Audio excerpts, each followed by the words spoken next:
did, and the biggest pop that he got, other than when they were singing the song, was when he told Cena he wanted to wrestle John Cena instead of this whiny bitch.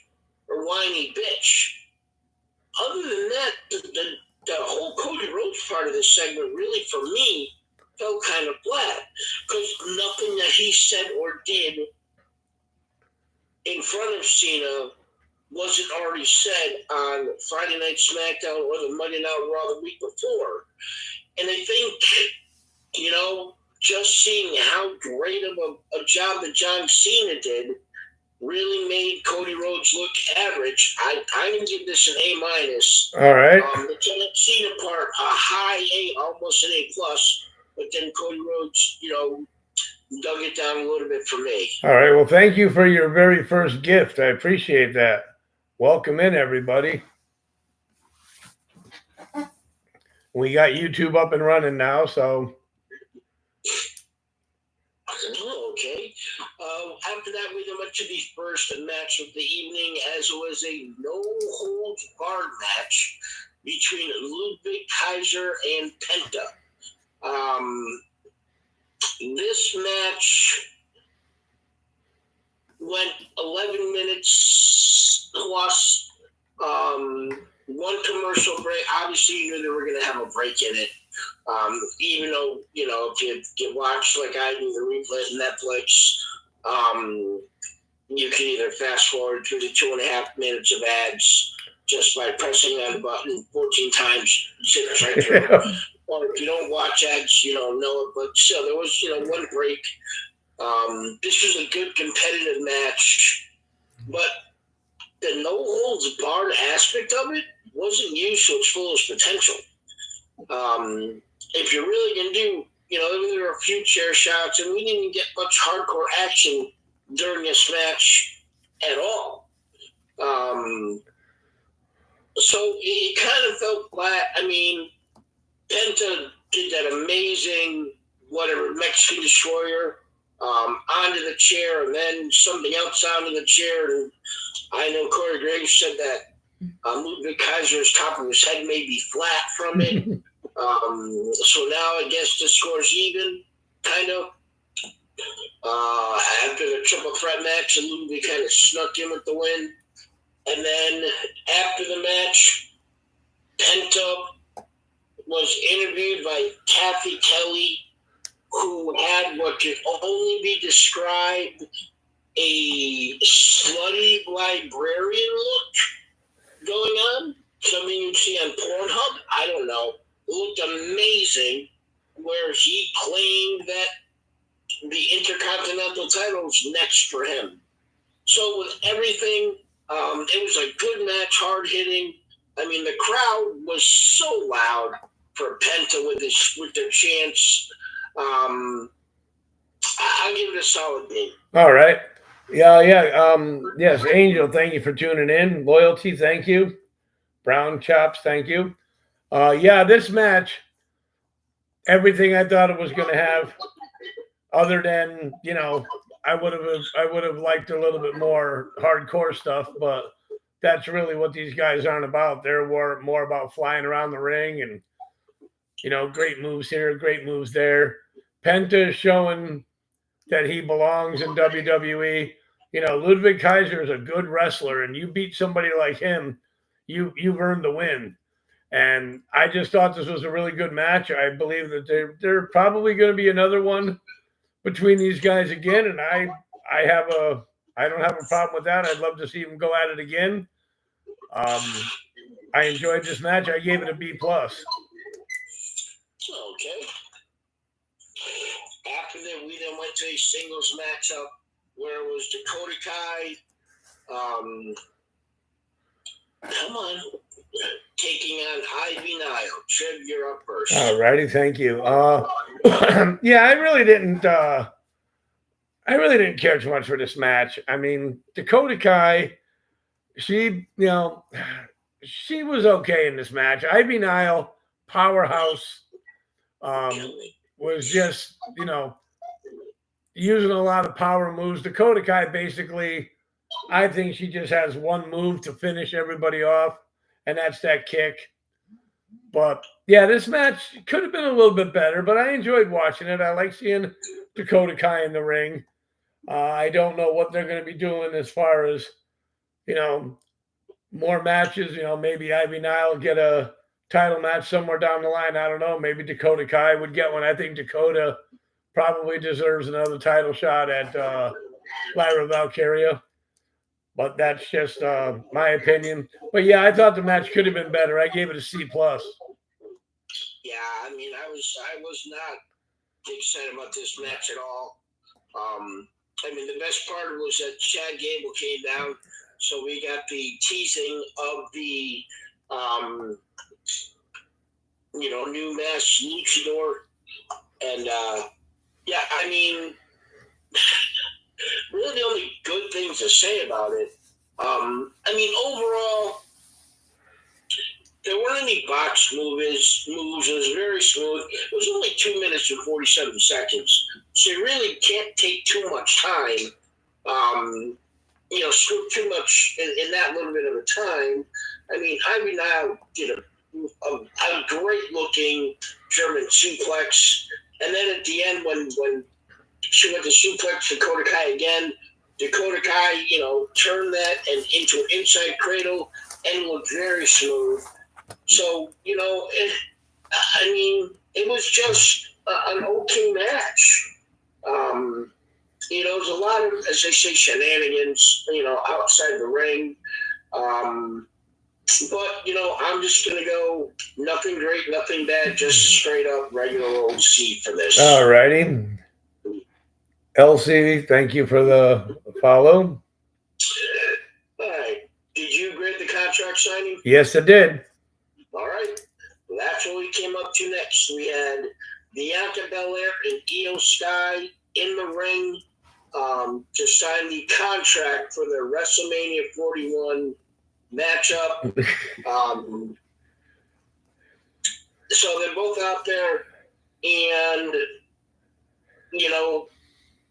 Io Sky told her how that Bianca had disrespected her and Rhea disrespected her, and nobody else is going to disrespect me because I am the champion. And she does this stupid thing to her head, and I don't understand where that came from or what the reference for that is, but that's what she did. And then Bianca picked up the microphone and said, "You're not going to disrespect me."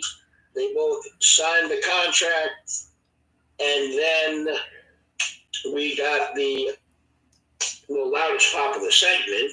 Rhea Ripley, although we don't know what kind of pop Bianca Belair got, because Io Sky came up before a little break, and when they quote unquote, came back from the break, Bianca was already in the ring. So, Rhea Ripley came up to huge pop, came down, got in Bianca's face. Io Sky came up. She got pushed down. She then gave Bianca Belair that deadly headbutt. She then went on the table. She then grabbed Io Sky and power bombed her. I thought she was going to do riptide, but it was a power bomb, and I didn't know if the table was supposed to break, but it didn't. Little old 110-pound Io Sky couldn't put 135-pound Bianca Belair enough weight to go through. And then Rhea Ripley signed her name on the contract and kind of smacked it and walked away with it with Adam Pearce chasing. Up until Rhea Ripley came out, I was just like, okay. But then Rhea Ripley came out, kind of, got things started a little bit better. I'll go B- for this. Okay. Aubrey, thank you for joining. Everybody, don't forget, keep tapping that screen. Doing great. We got 3.3 likes already. Awesome. This, me, when it comes to contract signings, I love to see some physicality during it, and it's basically what I got. That's what made my grade a little bit better than what I was originally going to give it if Rhea didn't come out. And now that now that Rhea signed the contract, I would presume it's going to be a triple threat match. Well, and her name's not on the contract anywhere, just her signature. Right. So it's going to be interesting to see if they're going to make it a triple threat. Rhea got real physical with everybody, like you said.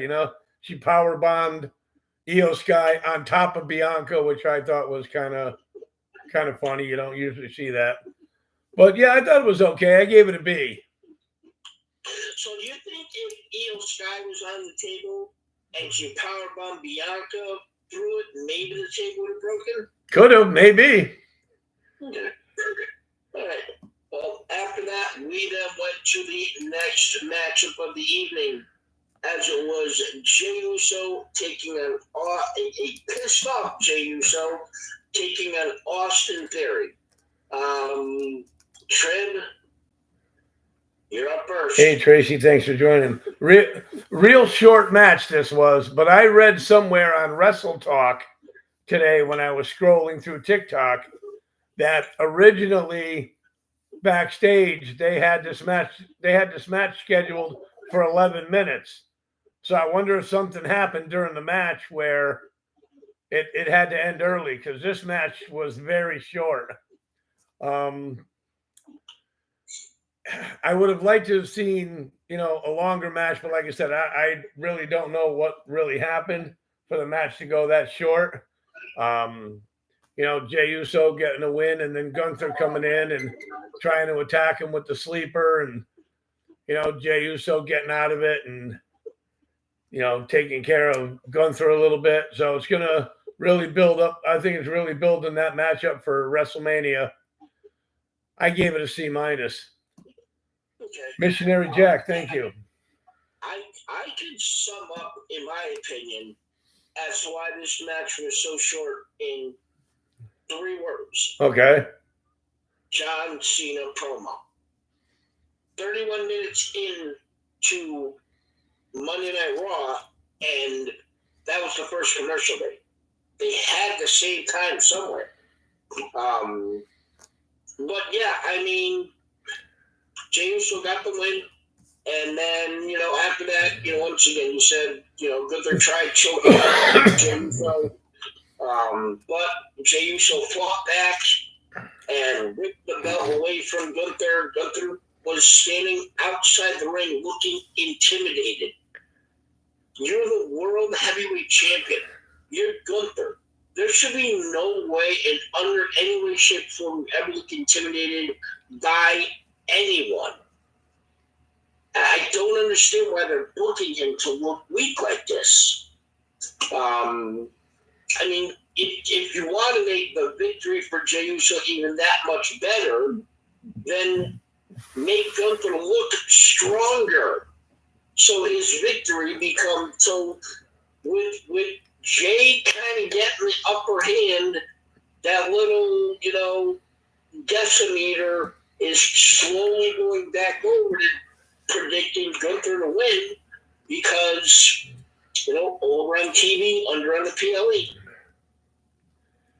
Yep. And it was then announced later in the show that there would be a tag team match, as Waller and Theory were originally beating down on Jey Uso, where Jey Uso will have a mystery opponent for next week. Okay, Middle Easter, thank you for coming in, Susan. Thank you. We then went to a tag team matchup where it was Julius and Brutus Creed of American Made taking on Rey Mysterio and Dragon Lee of the LWO.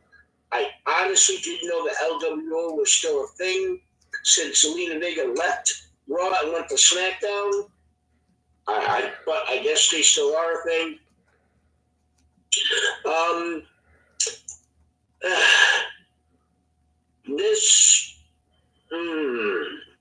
mean, I don't know. This match could have been so much better than it was. I mean, Ray and Dragon, I mean, they got a lot of, a handful of moves in. before Julius Power just took over. They came back from that little break, and the match didn't last too much longer after he returned. So we really missed. It was only a 5 minute and 46-second match. So when 3 minutes of a commercial break are during, you see over half the match was, not shown. It's weird, the whole story that you're telling. Whatever, Masked Luchador showed up and, took him out and helped take him out once it was over. And once again, got chased by security through the audience. And it's just, I'm going to give it a C-. I just didn't like it. All righty. Lawless, thanks for joining. Wingnut, welcome in. Yeah, this match could have been, like I said, this match could have been a lot better. The Creed brothers are so much better than sometimes they show in the ring. I wouldn't be surprised if, somewhere along the line, middle of the year or something, that they get tag team gold. LWO, well, they are what they are. Their combined weight was like 295 pounds or something like that. They were introducing them at, and yeah, I thought the match could have been a little bit better. I gave it a C+. Okay. After that, we then had Seth Rollins come to the ring. Guess what? It's promo time. Guess what? Who's up? Mr. Trivia. Well, Seth always does good promos. At least he didn't come out with some kind of funky ass looking outfit on. He had a black and green jacket and, looking pretty sharp, talking about Roman. And I'm really thinking we're going to see a heads up triple threat with him. Yep. And it's going to be a knockdown. They just love Seth Rollins. And I really don't have much more to say about it. Seth Rollins on the mic and promo. They could do a whole Monday Night Raw with him and Paul Heyman doing promos, and I think it would be a great show. I thought it was good overall. I gave it a B. Patrick and Peanut, thank you for joining. Yeah, I enjoyed it. Alaska. Like you said, he was talking about, first Roman Reigns and then, CM Punk, or maybe CM Punk first, then Roman Reigns. And said, he then stated that he heard that CM Punk and Roman Reigns were going to be on SmackDown, so maybe he should take a little trip to Italy to say hi. And really, that's all he really needed to say and do. Obviously, that he's going to be there because there's some unfinished business, and I would say after Friday we'll have a confirmed fifth match for WrestleMania with those three gentlemen in a match. Yep. After that, we then went to the main event. Well, we actually saw a little segment backstage where we saw AJ Styles and kind of Karrion Kross kind of talking. Was it me, or does Karrion Kross look like his biceps are starting to bulge out a little bit more? Yeah, I think he's starting to buy my workout video. No, okay. So then after that, we went to the main event of the evening. It was a matchup for the Intercontinental title, and it was the champion, Bron Breakker, taking on the Judgment Day's Finn Balor. I get to lead off with this. And when you think Judgment Day, you obviously think there's going to be people outside the ring getting involved, and Dominic and Carlito did not disappoint. Although it looked like Carlito, Finn Balor was a little mad at, Dirty Dom, but, he didn't yell at him to go into the back or anything. I think this easily was the best match of the night. The way that Bron Breakker hits that shoulder tackle looks so much more devastating than when other people do it. Everything that he just does looks like it's with so much more force. When Finn Balor was, standing there in front of the announcer's table, and Bron Breakker dove at him and knocked both him and Finn Balor over the announce table. I thought that was great. We did have that one time when he ran around the ring and then got caught with a sling blade. This was just a good knock him down, drag him out fight between two guys that are, Finn Balor's just a great veteran in the ring. Bron Breakker's one up-and-coming stars. And they had a diamond in the rough there with him. And, I really enjoyed this. So it's just the best spot of the night. I know Penta saved Bron Breakker after the match from being, on the attack with all three of the members of Judgment Day, only to hold, hand the title over to Bron Breakker, who then held it up in front of him. And I think once again, best part of the show, I gave it a B+. All righty. Grady, thank you. Andrew, thank you for stopping in. Yeah, I definitely agree. This Bron Breakker is just a freak of nature. I knew he was going to win the match. I didn't think Finn Balor was going to win, regardless of the Judgment Day coming down or hanging out at ringside. Finn Balor, that man can just, not Finn Balor. Bron Breakker can, it amazes me how he can just jump onto the ropes and then go to the top and then do a Frankensteiner off the top rope for a guy his size. He's just so athletic.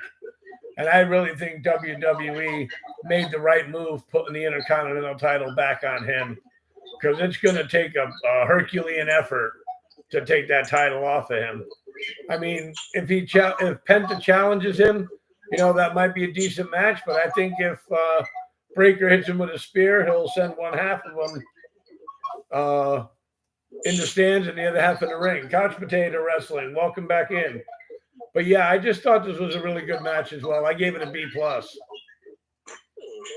So overall thoughts? Overall, there was a lot of high spots, not too many low spots. I think the Cody and Cena promo really got the show on the right foot, and the Finn Balor Bron Breakker match really exceeded my expectations. I gave it a B+ overall.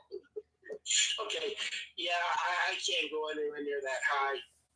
Yes, it opened up incredibly, but the match quality, we only had one really good match, and that was the last one. So I'm going to have to go with B-. Okay. Hey, Scott, thanks for coming in. All right, guys, keep tapping that screen. We're at 3.7K likes. You guys are awesome tonight. Thank you. All right, so that was our Monday Night Raw recap. And right now we are going to go to the most informative part of the show and the best part of the show. It is Nuggies News. So, Greg, take it away. That's right, Rick John Cena. All right. First and foremost, quick little hit here. Karrion Kross. We know that he has not been seen that much on WWE TV, but on April 8th, at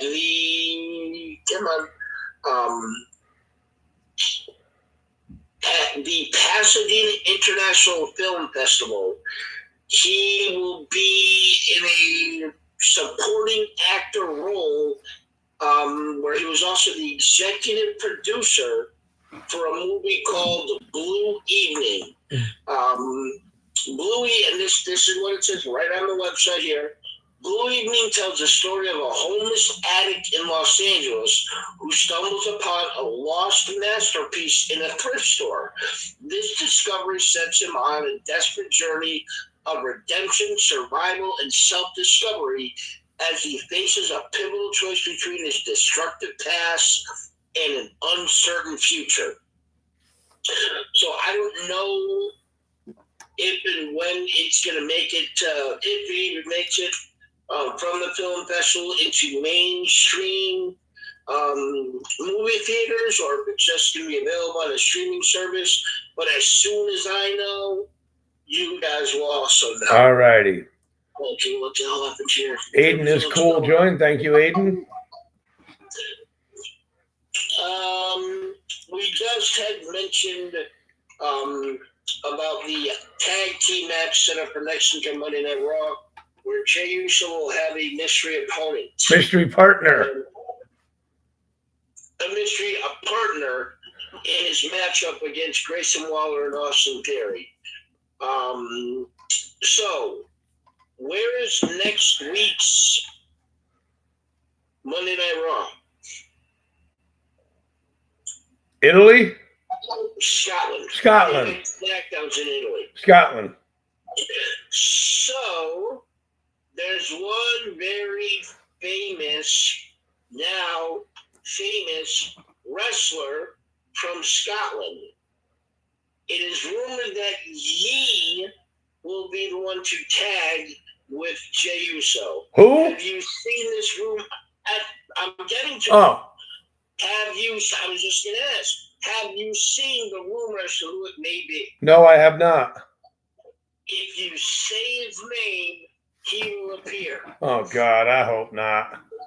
Why? Why do you not like I just, there's just something about him I don't like. Maybe his persona. I really don't think he's that good in the ring. It's just, I don't know. I mean, if it is Joe Hendry, then it will be cool to see him on Raw. And the fact that, and I'm going to say, I'm not going to guarantee it, but I'll say lock it in. Because, once again, it's in Scotland. He's from Scotland. He'll be huge with the fans. And obviously WWE wants to capitalize on something like that.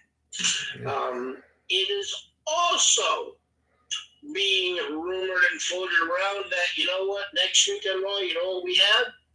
Lara Valkyrie defending her IC title against Raquel, who obviously has Liv Morgan in her corner, and we may finally be getting the return of Becky Lynch in defending Lyra against the two of them, and then kind of befriending her and feuding with Lyra for her Intercontinental title. Rick says Sheamus.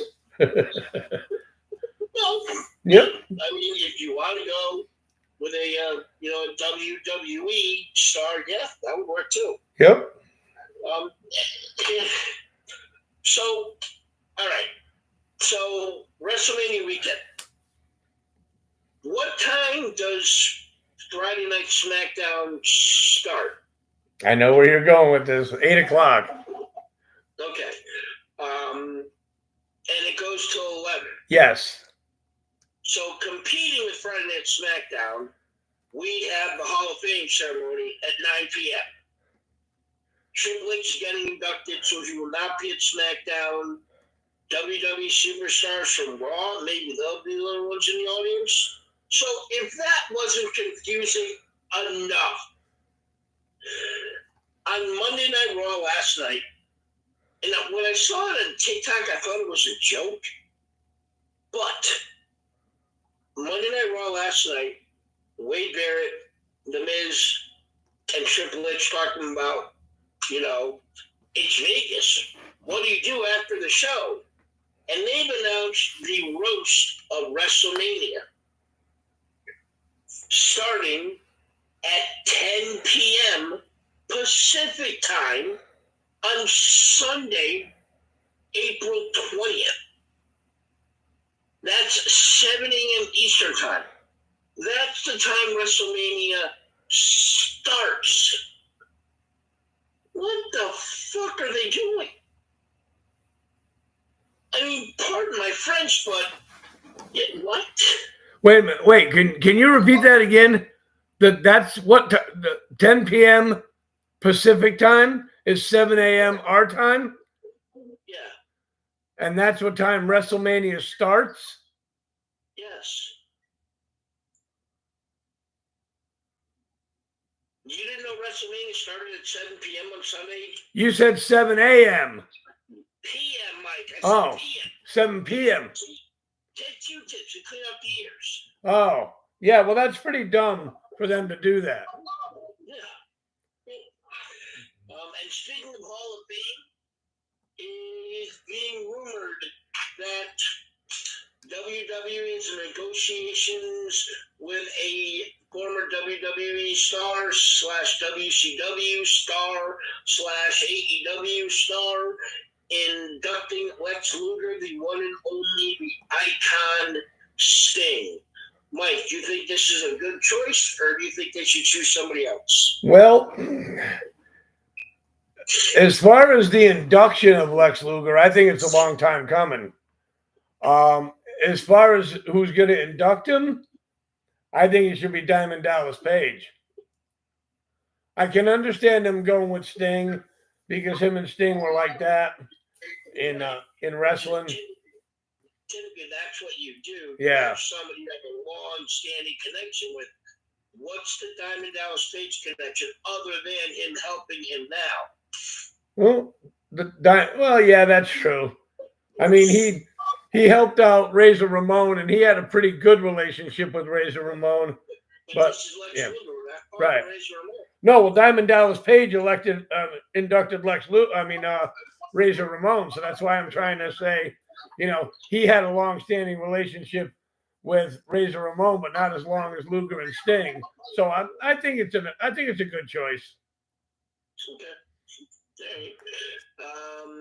WrestleMania weekend. If you happen to have, $25,000, you could be one of 20 people to be part of a luncheon with John Cena. It's during the day on Saturday, April 19th. So you might have to miss Stand and Deliver. Reportedly, all the money is going to charity. I don't know what charity. That I don't have in front of me. But Mike, if you were in Vegas and you just had a chance to throw out $25,000, would you pay that much for charity to sit at a big long table with John Cena? No. No. So, is there anybody currently in the WWE or affiliated with WWE that you would, if you had that type of disposable income? Probably Seth Rollins. Probably Rhea. You can only do one, dude. Oh, all right. Probably Seth Rollins. That surprises me. I would go with somebody that would probably be able to give me more stories. And honestly, I would probably, I'm not going to say Daniel Bryan, I would probably say The Undertaker. Okay. I mean, the man sells out one man, dead man things all the time.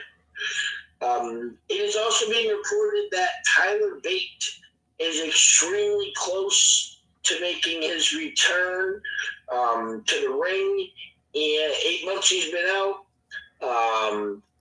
Once again, it's rumored with him being, from Europe that he may be showing up either tonight or not tonight, either this Monday or the following Monday in London, as he will be part of the Monday Night Raw brand.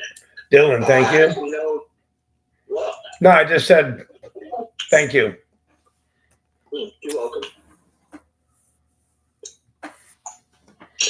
And sorry, just clicking to the other page.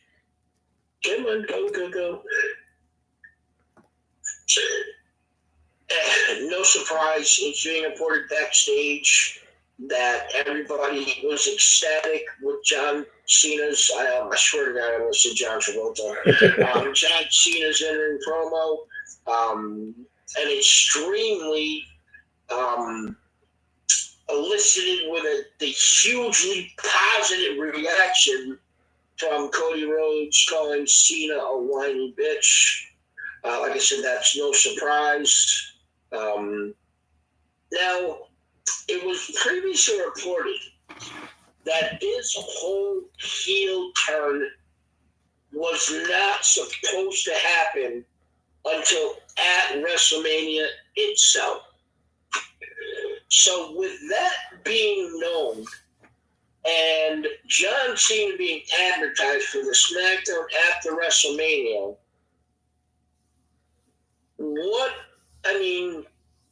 is it more likely that he does get title number 17 or less likely? It's a good question. Hey, Geeb God, thank you. I would say more likely. Because I really don't think, in my opinion, I really don't think the heel run for John Cena is going to last a long time. I'd like to see. I think he's doing a good job. You know, it's his first time we've seen him since the Elimination Chamber. But if he's going to embrace the heel role like that, I thought he did a good job doing it, and I wouldn't mind seeing it, carry out. Once again, he's not a heel. He's not a babyface. He's a human. He's gonna, you cheer me, you pull me. He did what he did because no matter what he did, it wasn't enough. So I could see him embracing the heel even longer. But I am not going to say a significant title run. But, play off that way. Pull up two lists here. That list, the first one, it says the title is ranking the 10 biggest stars in the women's division for WrestleMania season. So I'm going to give this ranking going from 10 to 1. And then you simply after the list, you think right now, what I do, you don't think they belong in a list or whatever, just, give me your. So the first one I have at number 10 is Alexa Bliss. All right, well, first of all, you're starting to sound like you're in a tunnel. So you sounded pretty much the entire show. Alexa Bliss. Yep. Next one at 9, Bayley. Okay. At 8, Naomi. At 7, Jade Cargill. At 6, Tiffany Stratton. At 5, Io Sky. At 4, Liv Morgan. At 3, Bianca Belair. At 2, Charlotte Flair. And then at 1, Dakota Kai. Dakota Kai? No kidding. That's what I thought. That's why this list, so you're paying attention. No, you won't, Michael. Wow. I mean, that's an interesting list, but I don't think Jade Cargill should be on there. Why not? She really hasn't done much. Granted, she was out for a while. This is the lead, so you don't think she's going to be in a match at WrestleMania? Oh, yeah, she'll be in a match at WrestleMania, yeah. Right now, I don't think Alexa Bliss is going to be in a match at WrestleMania. They haven't done anything with her since she came back. She's the only one I question. Why is she on this list? Because right now, there's no visible storyline for her to get to WrestleMania. At least there is for Jade Cargill. Same thing with Bayley. Right, that's why she did that. Yep. But at least you've heard rumblings that we're going to see Bayley against Roxanne Perez. Whether that be a WrestleMania match or a stand and deliver match, at least you've heard something. Why is the women's champion Tiffany Stratton 6 on this list? I know. She should be much higher.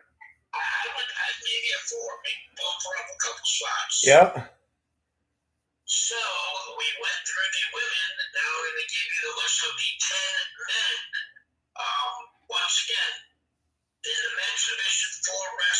WrestleMania season. And not the game winner at number 10. Drew McIntyre. Oops. At number 9, Kevin Owens. At 8, Randy Orton. At 7, Gunther. At 6, Seth Rollins. At 5, Roman Reigns. At 4, CM Punk. At 3, Jey Uso.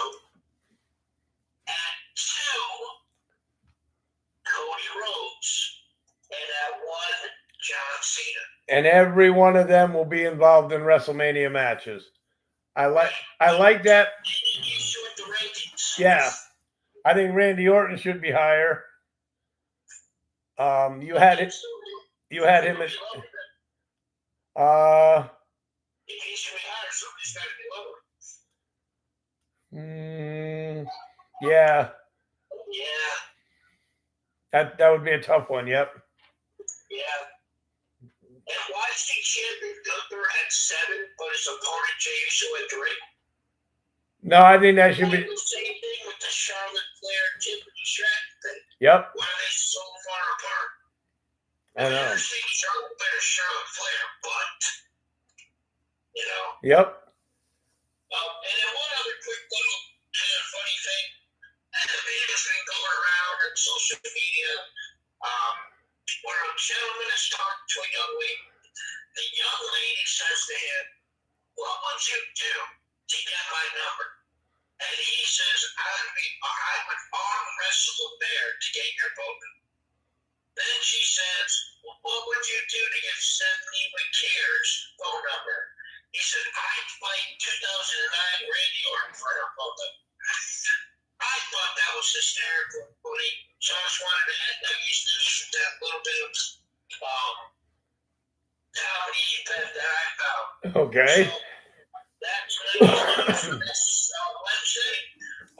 Trivia. I guess you have a bunch of independences that you're going to lay down. Yeah, thank you, Michael. I'm still waiting for that. And thank you, everybody, for tuning in. We're at 4K likes. I appreciate that. All right, the first show we're going to start off with tonight is Rebel Spirit Pro Wrestling, an all-ages event, Saturday, March 22nd, at the Tackle Box Brewing Company in Marlborough, Massachusetts, on the Boston Post Road, called March Badness. The feature bout on that show will be LJ Cleary versus Dustin Flash Waller. Then we have Then we have March 29th, Paradise Alley Pro Wrestling. We'll be doing a show at the Middletown Elks Club at 44 Maynard Street in Middletown, Connecticut. Some of the matches that have been signed are Carson Chris versus Bull Dread, Bloodsaw versus